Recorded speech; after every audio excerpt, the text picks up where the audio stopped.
संचित से ही प्रारब्ध बनता है हमारा। संचित एक ढेर है, उसमें थोड़ा सा निकाल के ये आपको शरीर दे दिया गया, भोगो। ये प्रारब्ध का खेल है जो हमको शरीर मिला। अब क्रियामान जो है, अब जो चल रहा है ये है क्रियामान। और गुरुदेव क्या करते हैं, संचित में और प्रारब्ध में छेड़छाड़ नहीं करते। इसमें छेड़छाड़ नहीं करते। किसमें करते हैं, क्रियामान जो चल रहा है इसमें करते हैं। इसको सुंदर बनाने की कोशिश करते हैं। जीवन में जितने दुख आते निज दोषों के कारण ही, और जिसमें इतना ज्ञान न हो दोष मिटाना क्या जाने। यही रामायण लिखती है, कहूँ न को सुख दुख कर दाता, और निज कत कर्म भोग सब भ्राता। अपने कर्मों के द्वारा यहाँ सुख आता है, अपने ही कर्मों के द्वारा दुख आता है। अब हम कह रहे हैं हमने तो यार अच्छे कर्म कर रहे हैं, रोज़ सत्संग भी जाते हैं, लोगों की परिहित सेवा भी करते हैं, सब कुछ करते हैं, तो ये तो आपका संचित बन रहा है, ये संचित कर्म में जा रहा है ये। और जो करके आए हो उस प्रारब्ध से भोग रहे हो, वो तो तुम्हें भोगना ही पड़ेगा, उसको भोगना पड़ेगा, उससे बच नहीं सकते हैं। लेकिन कलंक लगता है, आता है। जिस प्रकार आप देखो, एक राजा चित्रार्जुन थे और उन्होंने भगवान सूर्य की बड़ी उपासना की, और उन्होंने एक जो है उनको जो है धातु दिया, जिससे जो है क्या है 8 बार सोना बनता था। और मणि थी वो, चमकती बहुत ही, सुमंत मणि बहुत चमकती थी, प्रकाश होता था उससे।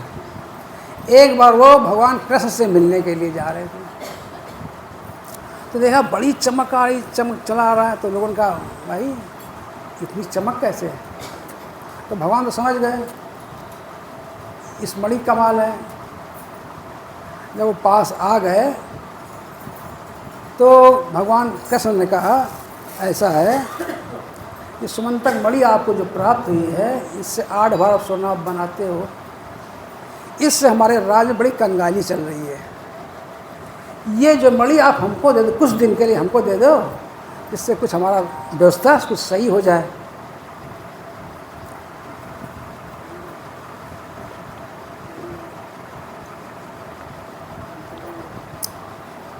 तो ऐसा है जिसके अंदर प्रभुता आ जाती है ना, नहीं कोई जन्मा अस जन्माए, प्रभुता पाए आए मदन, मद ना आए इसको हो नहीं सकता। अब उसको ये था 8 बार सोना मैं बनाता हूँ, मुझसे बड़ा कौन धनवान हो सकता है।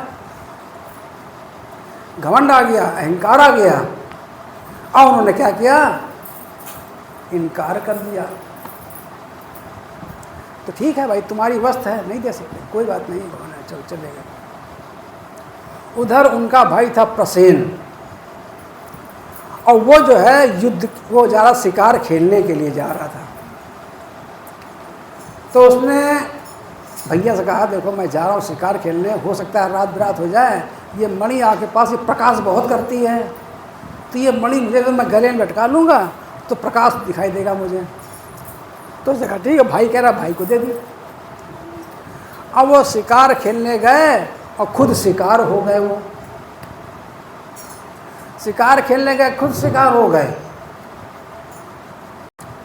और उधर जो है शेर उनको जो है पकड़ के लिए चला जा रहा था प्रसेन को, और चमक चारों तरफ चमक चमक चली जा रही थी। तो जामवंती थी, जामवंत की बेटी थी जामवंती, उसने देखा इतना बड़ा हीरा, अच्छा लगा। उसने पिता से कहा अपने जामवंत से कि ऐसा है, ये मणि मुझे चाहिए। तो फिर वो जामवंत गए, उसको मारा, मार के जो है वो मणि अपनी बेटी को दी। और इधर चित्रार्जुन ने क्या समझा कि भगवान कृष्ण ने हमसे जो है ये मणि मांगी थी और मैंने नहीं दी, इससे भगवान ने क्या किया, छल किया हमारे साथ। ये कलंक लग गया कृष्ण भगवान के ऊपर, इन्होंने मेरी छिनवा ली, ले ली। और जब भगवान को पता चला कि ये मुझ पर लगा अपमान लग रहा है, ये कलंक मुझ पर लग रहा है, तो कहा मान रहे सम्मान रहे मरणो तो गौरव गान रहे, ये कलंक में जीना मरना बहुत बुरा है। तो उन्होंने कहा निकले जंगल में। जब गए तो उन्होंने देखा, वो रीछ के निशान देखे, खून के लथपथ निशान देखे, तो बढ़ते चले गए। तो वहाँ अंदर से जो है एक गुफा से चमकती हुई चमक आ रही थी, और ये उसी गुफा में चले गए। जब गए तो क्या देखा, जामवंती उस मणि से खेल रही थी। तो इन्होंने कहा उस बेटा ये मणि मुझे दे दो। अब वो दौड़ के गई अपने पिताजी के पास, जामवंत के पास, बोली पिताजी ये देखो मुझसे मणि मांग रहे हैं। जामवंत गए उनके पास, क्यों मणि मांग रहे हो? कहें ऐसा ये मुझे दे दीजिए, मुझे बहुत ज़रूरी है, मुझ पर कलंक लगा है। उन्होंने कहा नहीं, तुमको मुझसे युद्ध करना पड़ेगा, जब युद्ध मुझसे जीत जाओगे तब मैं ये मणि तुम्हें दूंगा।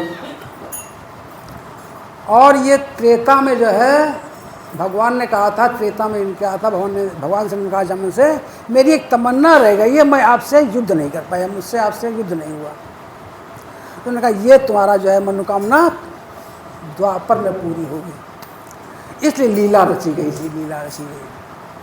और फिर जामवंत का और भगवान कृष्ण का काफ़ी दिनों तक युद्ध हुआ।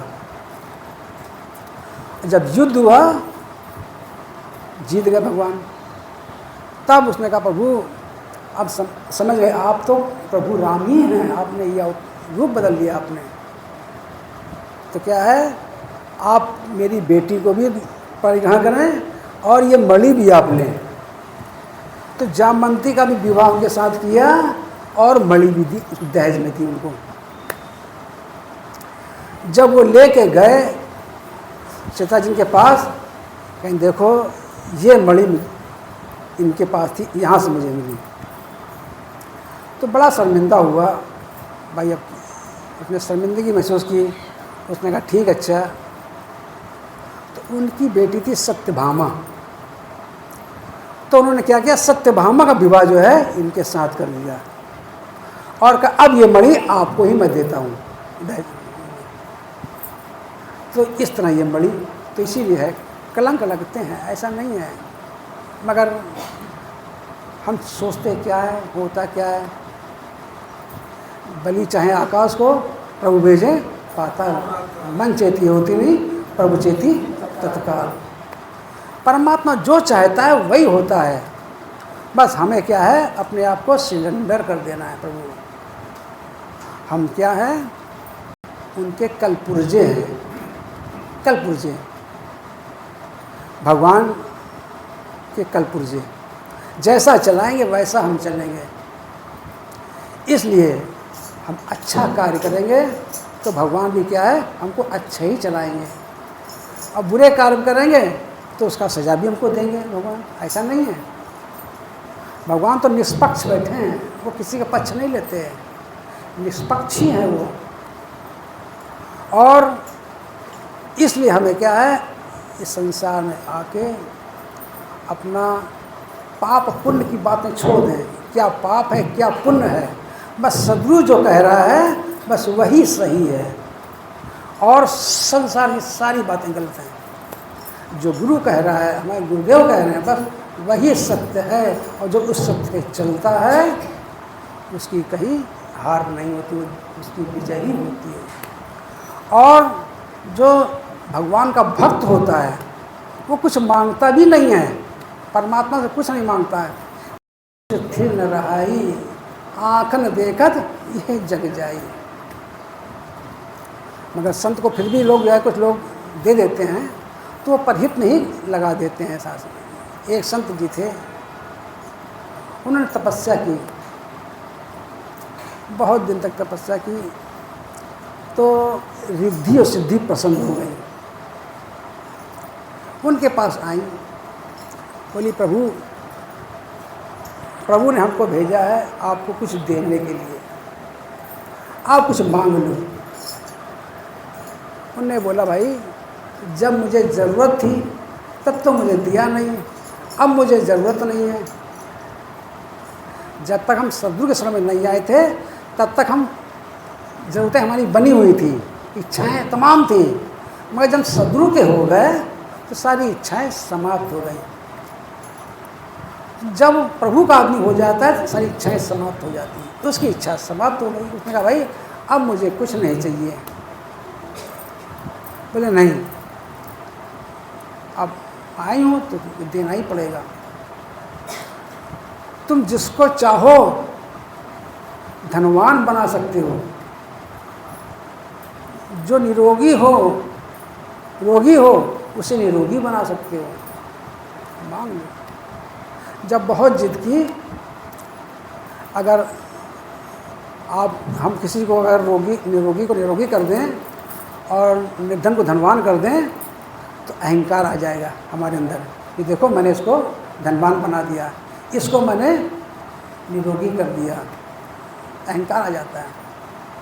तो उसने कहा अच्छा ऐसा है, आप ऐसा करो मेरी परछाई जिस पे पड़ जाए, अगर वो निर्धन हो तो धनवान बन जाए, अगर रोगी हो तो निरोगी हो जाए, मगर मुझे इस बात का पता ना चले कि मेरी परछाई से ये ठीक हुआ है और धनवान हुआ है। कहन ये क्यों? कहन अगर मुझे पता चल जाएगा कि मेरी परछाई से डर मुझे अभिमान आ जाएगा, इसलिए मुझे पता नहीं चलना चाहिए। तो ऐसे संत होते हैं सत्संग, ऐसे संत जिनको जो है किसी चीज़ की ज़रूरत नहीं होती है, चाह गई चिंता गई, मनवा बेपरवाह, और जिसको कुछ नहीं चाहिए वो साहों का साह, वही साहों का साह है जिसे संसार से कुछ नहीं चाहिए, बस ये एक चाहत है। जैसे कहते कि प्रभु आपका नित्य दर्शन होता रहे, बार बार बर मांगूं हर्षदेव श्रीधन पद सरोज अनुपानी भक्ति सदा सत्संग, भक्ति सदा सत्संग। तो बस क्या है, नित्य सत्संग मिलता रहे, प्रभु आपके नित्य दर्शन होते रहें, अब यही कामना रहेगी तो आपका संसार में आना सार्थक है और सत्संग में आना सार्थक है। प्रेम से भगवान की जय, सच्चे दरबार की जय। श्री मेहता। एक तू ही निराकार